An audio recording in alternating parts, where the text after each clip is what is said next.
पावसात मी बरं, ह्याला काय काय प्रोसेस केली खताळ पाटील? नमस्कार.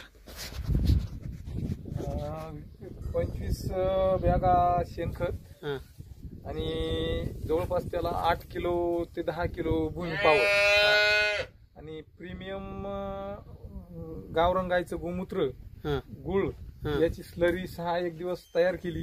EM सारखं तयार केलं? हो, EM तयार केलं. म्हणजे 20 लिटरच्या ड्रम मध्ये? नाही मी 200 लिटर तयार केलं. ते एवढं केलं का? स्लरी बनवली त्याची. EM नाही बनवली, मी स्लरी बनवली. हां.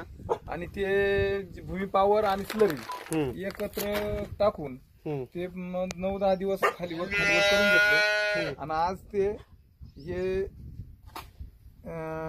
आपण जसं हे तयार करतो, जीवामृत तयार करतो, घन स्वरूपातलं जीवामृत तयार झालं. असं घन जीवामृत.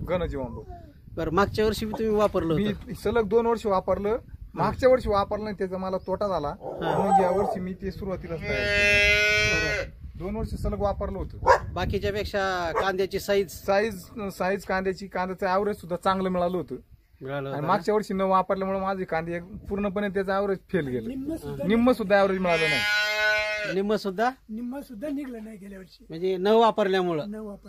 नाही, पण हे जर असं केलं, हे जर खत वापरलं तर तुम्हाला रसायन खत वापरायची गरज आहे का? सांगा बरं. त्या वर्षी माझ्या रासायनिक खताचा सुद्धा खर्च कमी होता. 6 गोण्या टाकायचं, तिथं 2-2 गोण्याच 10-26 वापरल्या गेल्या होत्या. आणि मागच्या वर्षी जास्त प्रमाणात वापरून सुद्धा तो रिझल्ट नाही मिळाला. ह्याच्यात जीवामृत म्हणजे स्लरी केली, परत भूमी पावर टाकलं आणि ह्याला डेपो करून आंबट ओलं करून सावलीला डेपो ठेवला आणि झाकून ठेवलं. आता ती प्रोसेस एकदम म्हणजे चहा पावडर सारखं ते तयार झालं. हा एकदम गांडूळ खत झाल्यासारखं झालं आहे ना? हा, आवरलाच ना. एकदम पावडर स्वरूपात तयार झालंय. त्याचा गोड स्वरूपात असा वास पण येतोय आता. हा ना. आता ही टाकताना ही रूट गार्ड मिक्स करून टाकणार त्याच्यात? रूट गार्ड मिक्स करून टाकणार आता ते पाण्याच्या अगोदर. बरोबर. आता ही तुम्हाला कोणी सांगितलं होता फॉर्म्युला?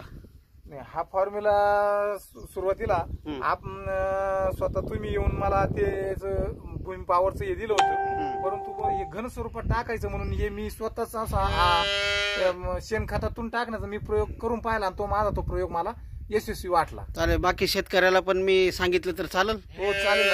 आता आमचे मित्र पण त्या पद्धतीनं त्यांनी पण 2 वर्ष ही प्रोसेस केली.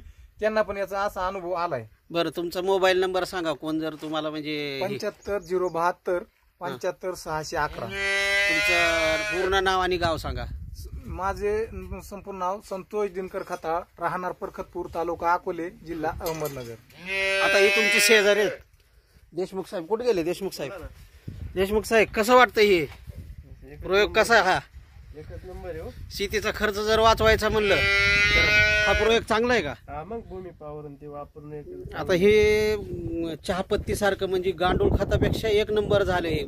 टोटल कर्बच तयार झाला. एवढं कर्ब जर तुम्ही मार्केटमधून विकत आणायचं म्हणलं एवढ्या गोण्या, तर किती पैसे जातील सांगा बरं? रासायनिक खतापेक्षा परवडेबल तो रासायनिक आपण दुकानातून तो कर्ब विकत घेतो, इतका 100% प्युअर आणि इतक्या प्रमाणात एवढ्या पैशात तयार नाही होऊ शकत तयार. बरं, जमीन वाचवा अभियानमध्ये ग्रीन प्लांट कंपनीतर्फे देशमुख साहेब व खताळ साहेबाचं तुमचे अभिनंदन करतो मी. सुरुवात केली तुम्ही ऑर्गॅनिक शेतीला. ऑर्गॅनिक शेती केल्याशिवाय पर्यायी मार्ग नाही. बरोबर. धन्यवाद.